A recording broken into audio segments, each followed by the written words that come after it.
Okay, today I want to talk with you about God who gives signs. We all really want a sign from God. This is one of the things that I hear over and over with people that I talk to throughout the week in the chaplain field. You know, people are looking for signs. They're looking for a way to know if God is in something or not. I love this story. Maybe you've heard about it. There was a Floridian woman, and her name was Diane. I think it was called, her last name, I don't know how to pronounce it, but it's D-U-Y-S-E-R, Dizer, I suppose. And she was eating a grilled cheese sandwich one day, and as she reached it up to her mouth, she looked down, and she saw Mary.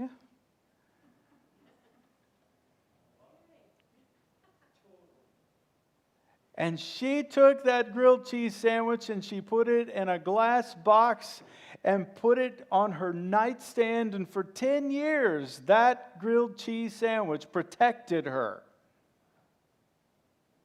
And then she sold it for $28,000. How many of you know if she believed it protected her, she would not have sold it for $28,000? Yeah. She thought it was a sign. Was it a sign from God? No.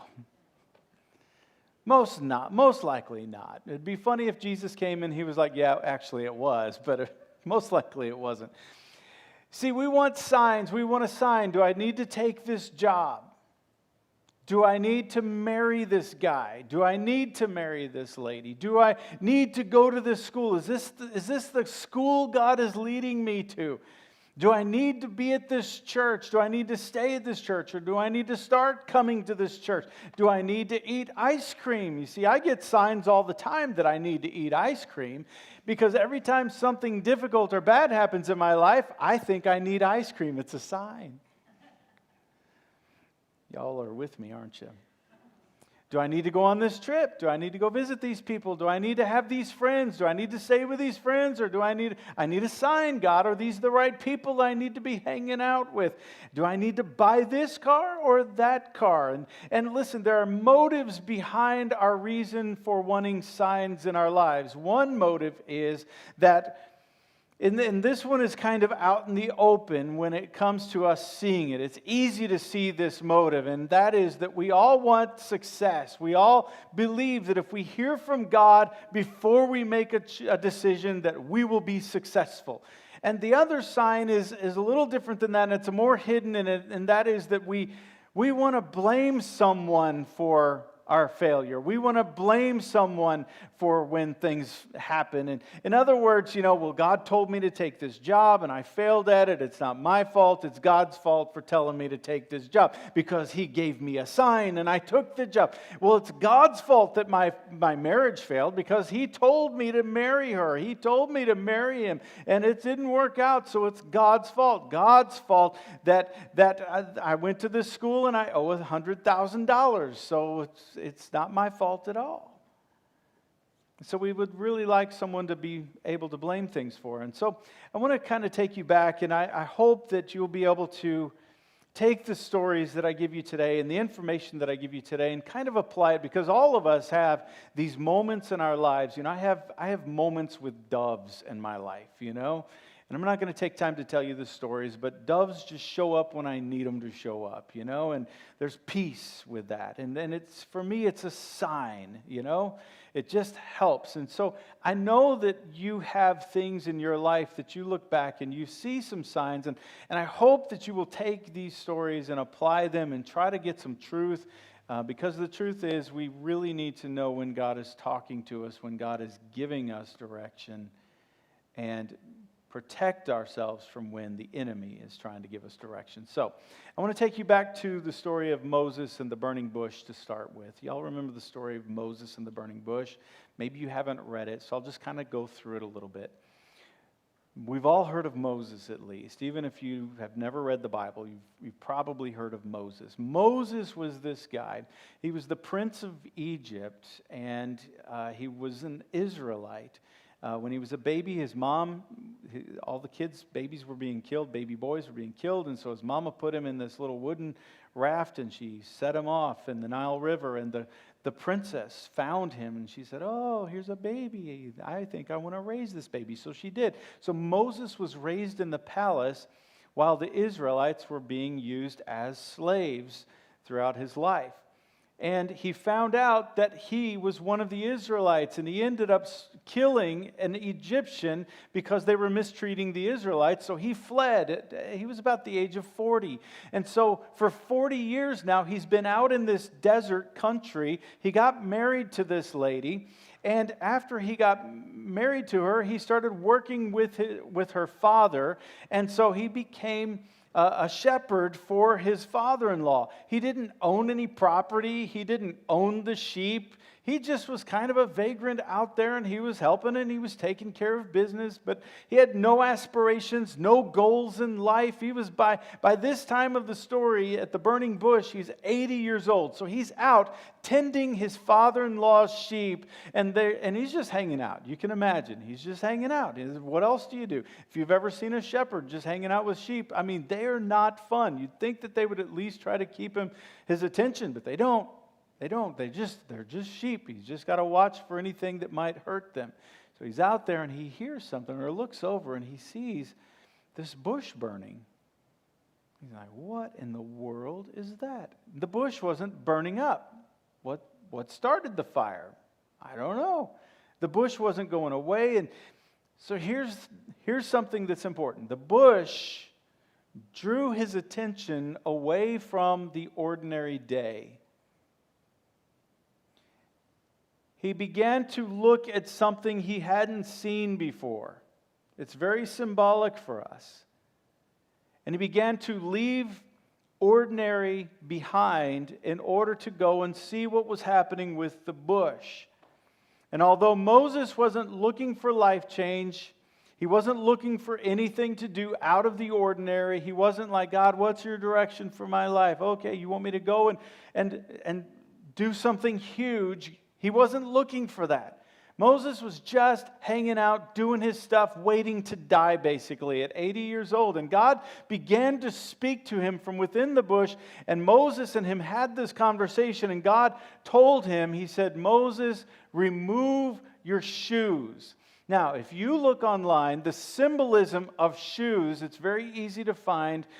Shoes are very symbolic. They represent a lot of our character. They represent who we are in so many ways. In other words, it's our identity. Have you ever bought a pair of shoes and you're just like, ooh, that's just not me? I did that recently, and the only reason I ever do that is because it was a really good deal.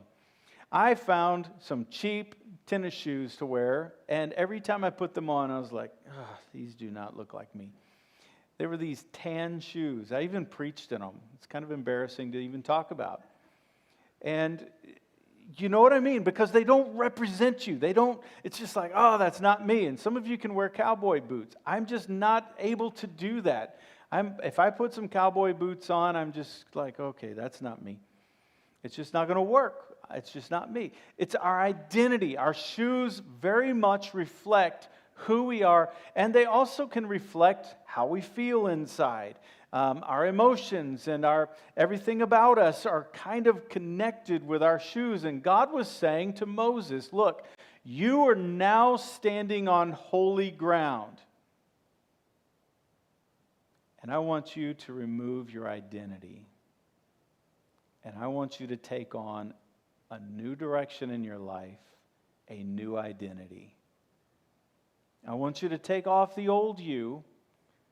And as Jesus talked about, I want you to be born again, and I want you to do something for me. God said, take off your sandals, for the place where you are standing is holy ground. And please listen, this is important. When you accepted Christ into your life, if you've done that, you stepped onto holy ground. Amen. And in the same way, God expects us to remove our sandals. He expects us to remove our former identity, our former life, and say, all right, God, It's about you now. When you have an encounter with God, God is calling you to leave your old self behind. When you get a sign from heaven, as Moses did here, he's saying, all right, it's time to move into a new direction. So God said to him, the Israelite cry for help has come to me, and I've seen for myself how cruelly they've been treated by the Egyptians. It's time for you to go back. I'm sending you to Pharaoh to bring, and I love this, my people. I love the way God is very possessive of us. And He feels that way towards you. My people. You're my Karen, He says. You belong to me. You're my Ajit. You belong to me. You belong to Him. And He feels that way. And I love when I read this throughout the Bible.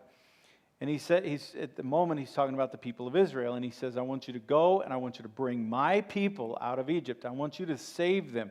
I want you to take them out of slavery. And this is what Jesus came and did. Jesus took us out of our slavery to sin, out of our slavery to our old life, and brought us into a new life. But Moses did what anyone else would do. Moses did what we probably would do. In so many ways we probably have. Moses says, well, God, who am I that I should go? I don't have enough. I don't have what it takes to do that. God, I'm 80 years old. I don't have any influence. If I walk into that place, they're going to be like, who are you? Who do you think you are? You're an outsider. You're going to tell us where to go? And more than that, God, I've got to deal with Pharaoh. There's no way that he's going to listen to me. I'm not some great king that can put the squeeze on him. And God's like, look, I'm going to put the squeeze on him. I'm telling you to go. And this is what he told him. He said, I will be with you. In other words, Moses, you will succeed. There's not a chance for failure. I will be with you. That's all you need to know. And God was willing to give signs to show him that he could trust all along the way that God would be with him. And God said this, and this will be a sign to you, a baby will cry. And no, I'm kidding. Hey, Josiah, we love you, buddy. Yes. He's like, I want to be up there. All right. And God said, this will be a sign to you that it is I who have sent you. Now, this is so important. He says, when you've brought the Israelites, the people out of Egypt, you will worship God on this mountain. Now, what was he talking about? He was talking about on this mountain where you are right now, Mount Horeb. I'm going to, after you bring the Israelites out of Egypt, I'm going to bring you back to this place with the Egyptians. You're going to come back and be right here. And he says, this is going to be a sign for you. Now, it's kind of interesting that he's saying, hey, Moses, I want you to go, and here's your sign. After you've done everything I'm telling you to do, you're going to come back here. Now, that is so different. You know, it's so interesting that the sign that God was giving him that he would be with him was something that was going to happen later down the road, and it's going to come after he did it. And this is so true in serving God, that so often you won't see God in the future or in the present, but you will see God when you look back. And that's exactly what he was telling Moses. Listen, man, he says, you're going to go through some stuff and you're going to go through all of this, but you're going to know that it was me that did it, because one day you're going to be standing in this place looking back at everything that happened. And what he's also saying is it's going to be very important for you to understand at that point that it's a checkpoint. It's a point where you can say, all right, the Lord was with me there. Now He's going to lead me here, because God is saying, you're going to need to know for the rest of your journey that I'm the one that did this, and I'm the one that made this happen, and I will take you through all that you're about to go through.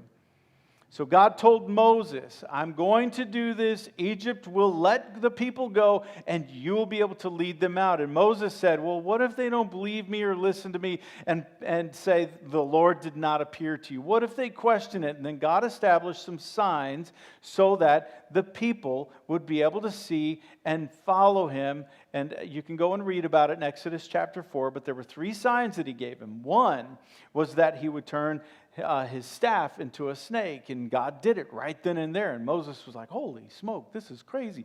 And he got freaked out. It says he got scared. And God was like, okay, go over there and pick the snake up by the tail. And he did. He went over, and you can imagine the scene. He was probably like, all right, how do I do this? You know, he wasn't a snake wrangler, but he grabbed it by the tail, and when he did, it turned back into a staff. And God was like, all right, I'm going to show the Israelites the same thing. And he said, all right, I'm going to turn a hand into being leprous, and I will be able to show them through this sign. That was the second one. And the third one was water turning into blood. And here's the point. God was using the sign of coming back to Mount Horeb for Moses to know that he would eventually be at a checkpoint. A checkpoint in life where he would be able to say, all right, the Lord brought me to this, and he's going to take me further, but it feels good at this moment to be at a church. I don't know about you, but every now and then I experience deja vu. Anybody know what I'm talking about?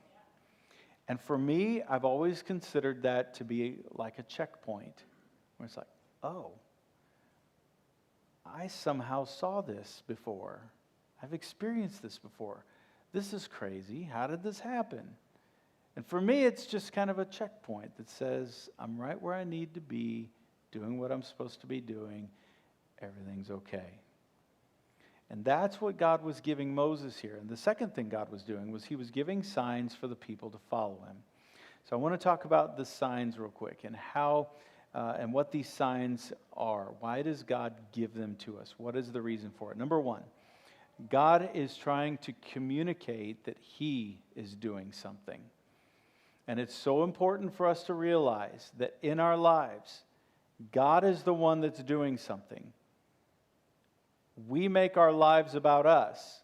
God, I want this job. I want this kind of an education. I want this car. I want this kind of a spouse. I want this, and I want this kind of church. I want to do this kind of ministry. And God is like, whoa, wait a second. And listen, God is not some big narcissist up there. He's not somebody that's just trying to lord over everybody. He is Lord, and he is good, and he is loving, and he is kind. And what he does for us is gives us the best way to live. And he says, I give signs so that you will remember at all points, this is about me, it's about my story and what I'm trying to accomplish, and I'm giving you an opportunity to be a part of it if you would like to. So, when God opens a door, it's about what he is doing. When God closes a door, it's about what he is doing. When God brings a connection into your life, it's about what he is doing. One of the most sobering conversations Amy and I had before we got married was the question of, why is God bringing us together? What does he want us to accomplish? And all that we've been through, the pain and struggle that we've been through in our lives before we met each other, and all of that, we had to come to a place where we recognized that there was a call for us to be together. And it wasn't about us. It wasn't about our happiness and us being able to be in love and all that stuff.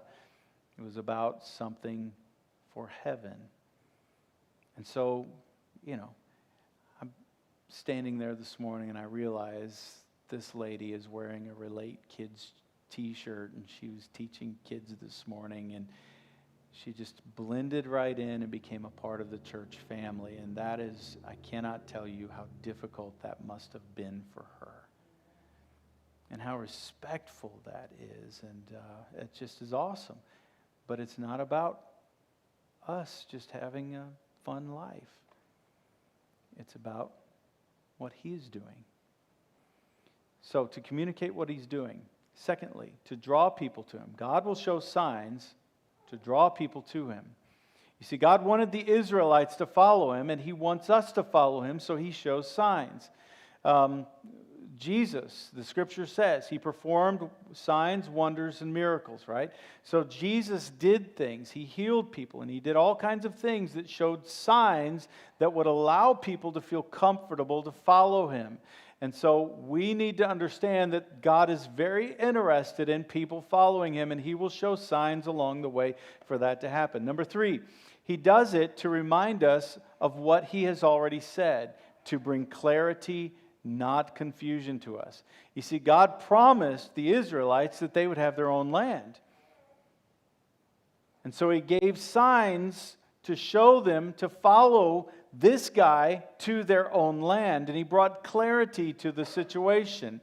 And we also need to remember that what God has said, He is going to do. God's promised certain things. Jesus is coming back. And if we're paying attention, we will see that there are signs all around us of that happening along the way. And Jesus was coming the first time. There were signs leading all up to that. And the people needed to pay attention so that they would recognize Him. And understanding also that there are signs that you can look to on a daily basis all around us to be able to see what God is trying to accomplish. What does the death of a loved one say about your future? If you have a loved one that has died and gone to heaven because they believed in Jesus, what is that a sign of? It's a sign that heaven is there for you. And that's something for you to shoot for. That's something for you to go for. There's a lot of signs around us today that we just need to interpret and understand properly. Number 4, why does God give signs? To know He was and is with us. That's what He told Moses. He said, I'm with you. I will be with you. I promise you I will be with you. And when He came back to the mountain with 2 million people, He was able to say, oh my goodness, here I am, right where God said we would be one day. And on that mountain is where God gave Him the 10 Commandments. And how important was it for Moses to be able to stand on that mountain and realize, wow, God brought me back here. Do you remember what happened when Moses came down from the mountaintop? He comes down from the mountaintop. He's been up there for, 40 days? He comes down and he hears music and laughter and dancing. And while he was gone, they have created this golden calf, and they're dancing around and worshiping this thing. And they've already turned away from God. How many of you know Moses needed a sign that God was still with him? And that's what God used as a checkpoint to say, you're going to make it. Don't stop. Don't quit. Keep moving forward. So God does it to show us that He knows, that we know He's with us. Number 5, to know things will finish His way. God's will be done, with or without us. God's will be done. God will deliver His people. The question is, will you do your part? Will you be a part along the way? Number 6, why does God give signs? To get us to obey. God really wants to be clear to us. I am here. I am doing my part. I am a part of this world. I'm a part of this life. Why do you think the entire nation of Israel is here to this day? Because they're so godly? No. It's a sign. The only explanation for this entire nation being in existence is God's involvement with humankind. It has nothing to do with them being good. In fact, it's far from it right now. It has everything to do with us looking at Israel and going, God lives.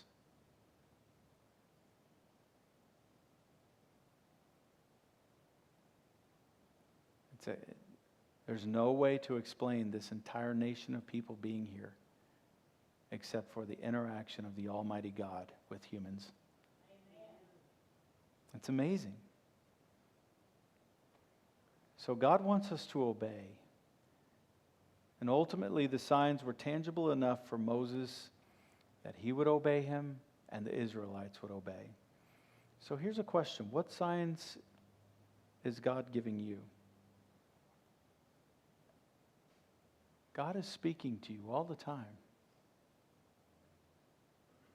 He's showing you all the time His direction, what He wants, what His will is. And all the while we're doing our thing. So you say, well, John, how do I know for sure it's a sign from God? Well, here's one major test. Does it align with the Bible?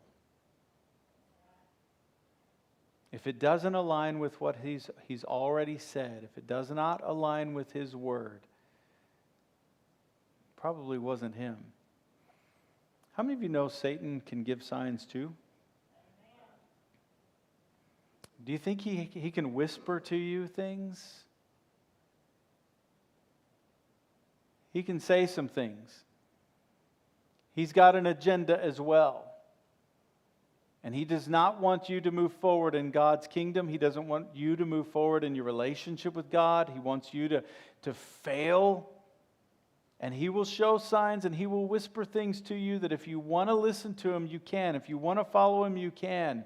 But you want to follow the kingdom of God. You want to follow God's voice. And so how do you know the difference? Well, one of the major things that you've got to look for is, what has God already said? And that's what the Bible is about. And that's why we should be studying it and reading it and paying attention to what God has already said. You need the Bible to guide. You need God's people also to bounce some things off of and say, hey, this is what I'm hearing. Do you think this sounds like the voice of God? Do you think it sounds like the voice of the enemy?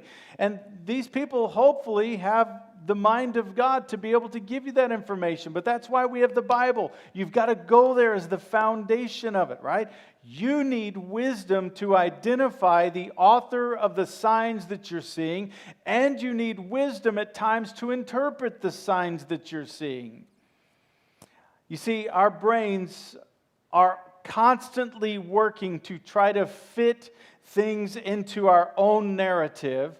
And while God has His story, we want our story. We want things to go the way we want things to go. Our brains fill in the blanks to make a complete picture. And, this is how they, especially before digitalizing, I don't even know how it's done these days, but back in the day, when they made a film, it was just one slide at a time. And it's kind of like, making a drawing and you flip in the pages and you get to see someone's hand go like this. In your brain, it made it look like it was really smooth, when in actuality, it was like this, right? And that's what movies used to be like. It used to be one frame after another, and it was like this, and our brains would fill in the stuff between the frames as though it was really there. And in the same way, we do this with our lives. When we want to see something the way we want to see it for our own story, we will fill in the blanks. And we got to be careful, because all too often what we want to see what's not really there, not what is really there. We want to see something that is not the truth, and we want to see something that fits in our own story. For instance, there's this human condition, and I don't know for sure how to say this word, but I'm going to throw it out there. It's called pareidolia. The human ability to see shapes or make pictures out of randomness. So they've done a study on this, and our brains are always looking for ways to protect itself, right?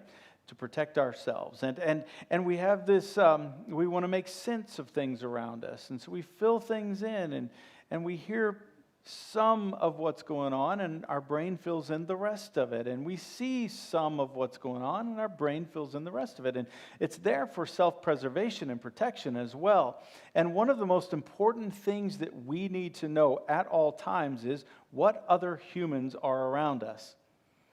And so our brain is continuously looking for who is here, who isn't here as well. But if there's somebody in the room, our brain needs to know about it. And so it's constantly looking for a human form. If you walk through a passageway and your brain picks up on something that looks like someone is over there, you just immediately turn, right? Why? Because we need to know, is somebody else in the room? And it's self-preservation. And so that's why we face these kinds of situations. So when you look at this picture, can you see it? There's a face. That's the face of the moon. How many of you know there's not a face on the face of the moon? There's no face there, right? It's just the shape of it. All right, check out this one. Love it. And then there's this one. We can see it. You know, you'll probably go home and you'll probably see faces everywhere now.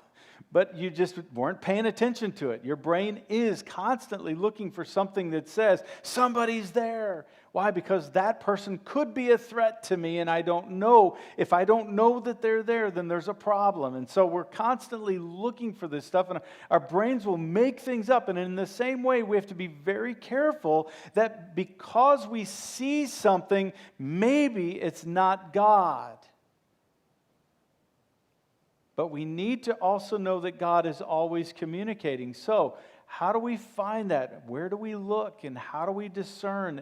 We need to know these things. And when it comes to spiritual things, we've got to know and believe that He has truly said something to us when He has. And as believers in Christ, we ourselves and all of the world needs to know that we don't believe in Jesus just because we saw Mary's face on a grilled cheese sandwich. It's way better than that.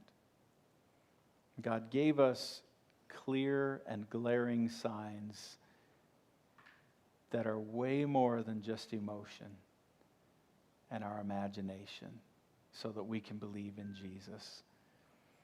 You see, I believe in Jesus because of the sign of Jonah. What? Well, let me tell you about the sign of Jonah. One day the religious Jews came to Jesus and they asked Him to show them a sign from heaven to prove that He's the Messiah. And here's what Jesus said. He was so wise. He said, when evening comes, you say, oh, it'll be fair weather, for the sky is red. And in the morning, well, today it's going to be stormy because the sky is red and overcast. He says, you know how to interpret the appearance of the sky, but you cannot interpret the signs of the times. An evil and adulterous generation seeks for a sign, but no sign will be given to it except the sign of Jonah. What was he talking about? And understand, in this passage, what is he saying? He's saying, seeing God at work in your life, the signs of God are as easy to see and looking around you as a rainy or sunny day. It's as easy as just looking up and going, okay, it's going to rain. Or, oh, it's not going to rain. He says, you have God communicating all around you all day long. And if you will look and see, He's here and He's there. He's doing something. And He was telling these guys, there were plenty of proofs if they wanted to see that He's the Messiah. He was telling them, look, it's right here. It's as plain as day. All you have to do is look at what you already have seen and already have learned. And He says the biggest proof is the sign of Jonah. And that's about to happen is what He's saying. He's saying when you see this happen, the Messiah die and raise again.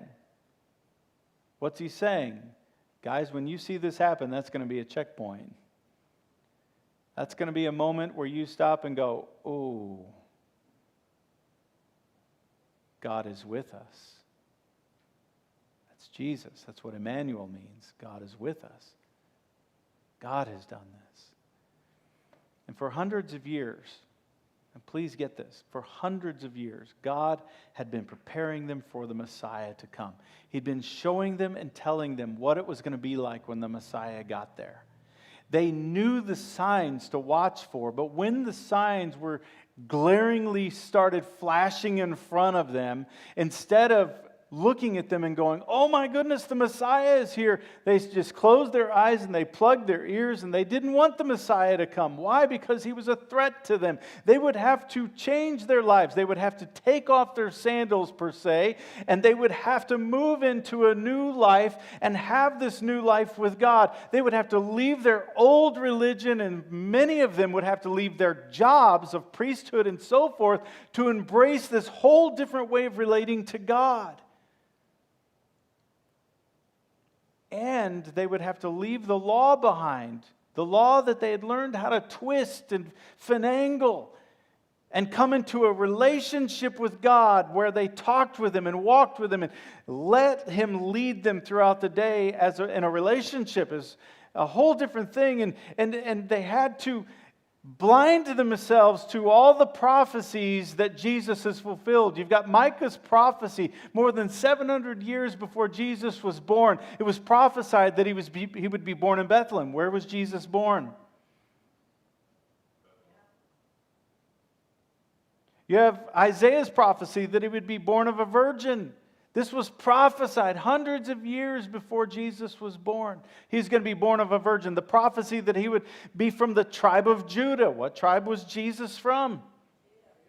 Beyond that, the stars and the constellations in the sky, they told the story, and they tell the story of Jesus to this day. And I would encourage you to go and look more at it, but I'm going to give you some of that today. The book of Job is the oldest book in the Bible. It was written before Abraham, written before Moses' time, and all of that. So the book of Job, even though it's towards the middle of the Old Testament, it wasn't placed at the beginning, right? It was God's story, and this book was written well before all of that. And so I want to take you there because Job was before all of that happened. In this ancient book, in this oldest book in the Old Testament in the Bible, we're already talking about the stars and how God takes credit for them. So let me read this to you. Job chapter 9. Job, or one of the guys, says, He alone stretches out the heavens and treads on the waves of the sea. He is the maker of the Bear and Orion, the Pleiades and the constellations of the south. So later in the book, God is putting Job in his place, and he says this in Job chapter 38. Can you bind the chains of the Pleiades? He's talking about a constellation here. Can you loosen Orion's belt? Can you bring forth? So God is validating these constellations exist. And more than that, He's taking credit for them. He's like, look, I did this. Who are you to tell me what to do, Job? Who are you to tell me that what you're going through is too much? I'm the one that did all of this. He says, can you bring forth the constellations in their seasons, or lead out the bear with its cubs? He's talking about the constellations that He created, and these were His handiwork. So God is taking credit for the stars and the constellations, where everything is. And look at what Isaiah says about this. Isaiah 40, lift up your eyes and look to the heavens. Who created all these? He who brings out the starry host one by one and calls forth each of them by name. God has named the stars, and He's named the constellations. And it says, because of His great power and mighty strength, not one of them is missing. What is He saying? He's saying every star is in its place, exactly where God put it, and everything is in order the way God wanted it. Not one is out of place. So King David wrote this. Y'all know who King David is, right? Psalm chapter 19, he says, the heavens declare the glory of God. Now, what does it mean to declare? To say, to speak.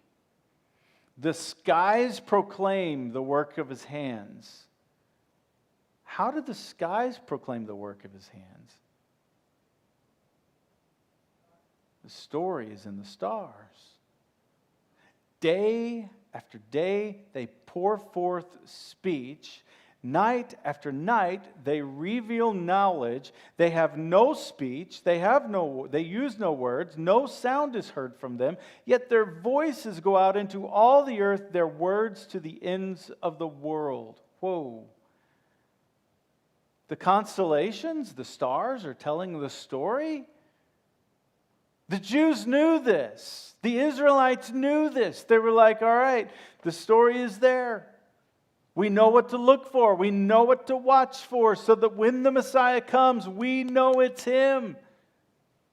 Now, fast forward to the Apostle Paul in Romans chapter 10. Paul begins the chapter by saying, brothers and sisters, my heart's desire and prayer to God for the Israelites is that they may be saved. So this is after Jesus has died and resurrected. He's praying that the Israelites be saved. And he goes on to talk about how important sharing the message of Christ is for people to be saved. And he says how beautiful are the feet of those who bring good news. He's talking about the gospel of Christ, the story that's in the stars. And he says, but you understand, not all the Israelites accepted this. They turned away from this, right? The good news. And so Isaiah says, Lord, who has believed our message? Consequently, faith comes from hearing the message, and the message is heard through the word about Christ. But I ask, did they not hear? This is Romans chapter 10, I'm sorry. Did they not hear? Of course they did. He says they knew. They knew He was the Messiah. Why? Because there were plenty of signs for thousands of years that the Messiah would come this way and this is what would happen. And then he quotes what I read to you earlier. Their voice has gone out into all the earth. Whose voice? The heavenlies. The stars. Their voice has gone throughout all the earth, their words to the ends of this world. He says they knew Jesus is the Messiah. They knew it. And they plugged their ears and said, no, we will not remove our sandals. We will not move into a good direction with Him. In fact, we will destroy Him. He says, of course they knew. So let me ask you a question. Is it okay for us to look to the stars for signs? If you're looking for God's story, absolutely, because it's there. Now, if you're wanting to get involved in some astrology, then absolutely not. That's, can I be plain with you? That's stupid. But this, look at it, Luke chapter 21. Jesus talked about this, and He talks about it for the end days. There will be signs in the sun, moon, and stars. God's story written above us. The stars don't run your life. They simply tell the story of Jesus. And if you're looking to the stars to find out if you're ever going to find love, if you're looking to the stars to find out if you're supposed to get a new puppy, if you're looking to the stars to find out your identity, but if you look to find Jesus, He's there. And I encourage you to dive into this because it's powerful. And let me read to you from Revelation chapter 12. It says, a great sign appeared in heaven. So this is past. A woman clothed with the sun, with the moon under her feet and a crown of 12 stars on her head. This is a constellation. You can look it up. It's there. She was pregnant and cried out in pain as she was about to give birth. Then another sign appeared in heaven, an enormous red dragon. Wait a second, let me back up. Who was that? It's Mary and Jesus, right? Then another sign appeared in heaven. This is another constellation, an enormous red dragon with 7 heads and 10 horns, 7 crowns on its heads. Its tail swept a third of the stars out of the sky and flung them to the earth. Who are we talking about here? Satan. A third of the demons fell from heaven with him, right? The dragon stood, or a third of the angels, I should say. The dragon stood in front of the woman who was about to give birth so that it might devour her child at the moment he was born. She gave birth to a son, a male child, who will rule all the nations with an iron scepter. The stars tell this story. Let me give you just a little bit of it. Here's Aries. That's the ram or the lamb. Look it up. That's Jesus, right? Orion, which means the coming prince. It's the story of Jesus. This isn't just Greek mythology that has been handed down to us. Leo the lion, he's the Lion of Judah. That's Jesus. And of course you got Virgo. Who's that? The Virgin Mary. Oh, I just thought it was the word Virgo.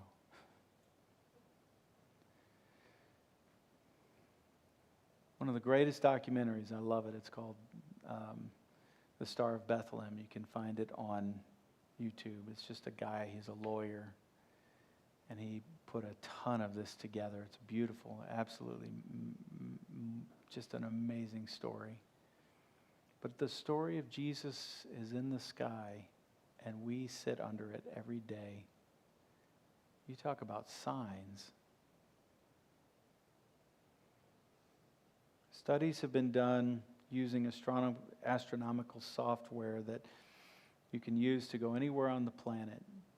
And through that, they were able to find what it looked like when the men were trying to find the star, when they were following the star, I should say, and they found Jesus. They've been able to pinpoint that and see what that looked like. But also, they've been able to pinpoint the moment that the sky grew dark and there was a solar eclipse. I believe it was, please don't quote me on this, I didn't look it up, but I think it was April 8th, 33 AD 33. And that happened to be a Friday, happened to be the day of Passover, when there was a lunar eclipse that took place. Solar eclipse. And everything went dark. You talk about a sign. The Magi knew it was happening, and that's why they came to Bethlehem. James David, would you come? They came to Jerusalem asking, "Where's the Messiah? We've saw him." And when King Herod heard this, he was disturbed, and all Jerusalem with him. Why? Because they knew the Messiah had been born. So what did they start doing? King Herod sent out word that every little boy 2 years and under would be killed. Just like what happened back in Egypt. It's the same story, just different faces. But the same God and the same Satan that tried to destroy. It's amazing, isn't it?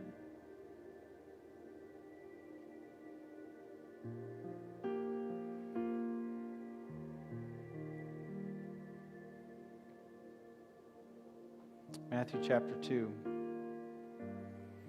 After they had heard the king, they went on their way, and the star they had seen, when it rose, went ahead of them until it stopped over the place where the child was. When they saw the star, they were overjoyed. On coming to the house, they saw the child with his mother Mary, and they bowed down and worshipped him. Then they opened their treasures and presented him with gifts of gold, frankincense, and myrrh. And having been warned in a dream not to go back to Herod, they returned to their country by another route. The stars in the sky were the signs of Jesus coming. The sign of Jonah is that the whale couldn't keep him contained. And Jesus was like Jonah in the belly of the whale for a few days, and then he was spit out of the ground, and he raised from the dead. And that's why I believe in Jesus. The signs are there. They are obvious. They are in our face. They are in your face that Jesus is the Messiah. And you can do like the people did then. No, I don't want to change my life. No, I don't want to take off my sandals, proverbially. I don't want to change my identity. I don't want to lose who I have been for all my life. And I have to ask you, so how's that been working for you? Is it really worth holding on to? And here's the problem that we have. It seems in modern church that a lot of people just want to come in and have a little bit of Jesus and just enough to maybe get to heaven, but we don't change our lives. We don't change the way we talk. We don't change the way that we deal with problems and conflicts. We don't fix relationships. We don't go back and make things right. We just want to hold on to what we've got, and we don't move forward. When the signs are very clear, this is real, this is God, He is the Messiah, He did come and change things for everybody. And if you want to, you can step across that line into a new life, but you've got to take your sandals off.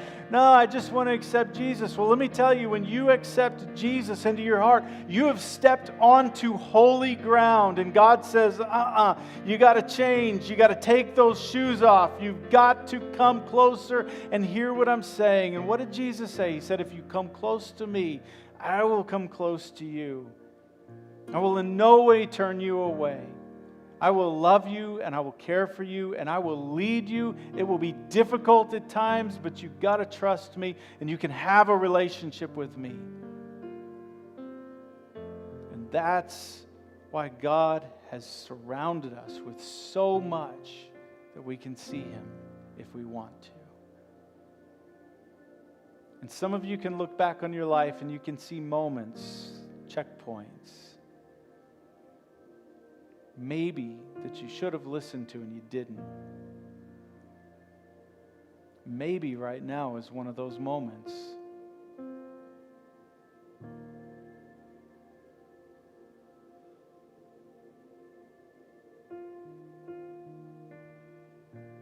you hear Him?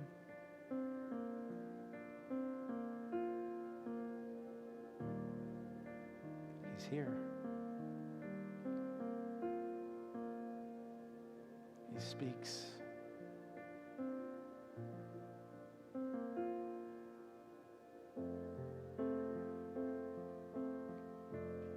Would you bow your heads?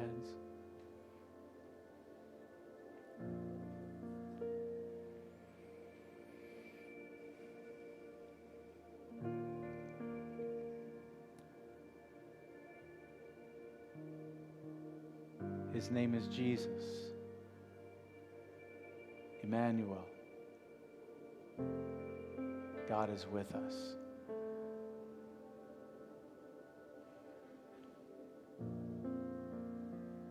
Have you removed your sandals?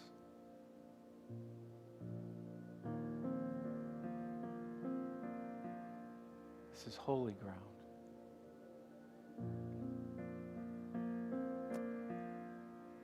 God, thank you for coming near us today.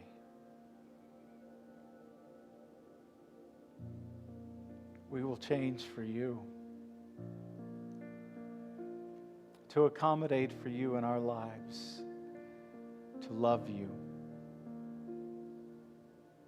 And as Mary had to let her life get hijacked by you, to give birth to a baby she never planned,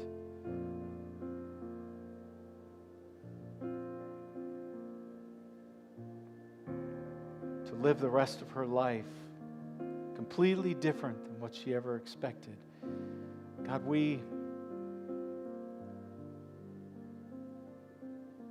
lay aside our own identity, who we think we are, for who you say we are. We belong to you. We are your people. I am your son. Thank you for the checkpoints along the way. Thank you for your signs. that we can know the direction that you want us to go. Lead us and guide us.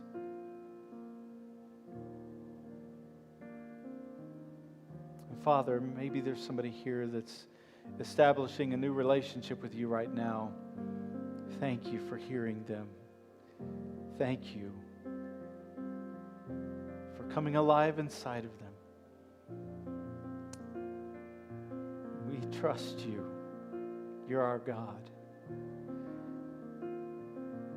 And if you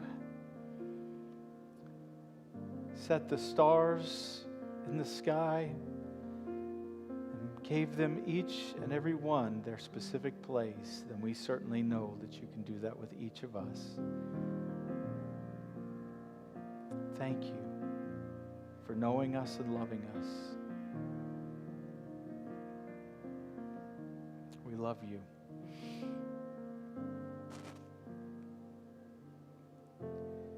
In Jesus' name.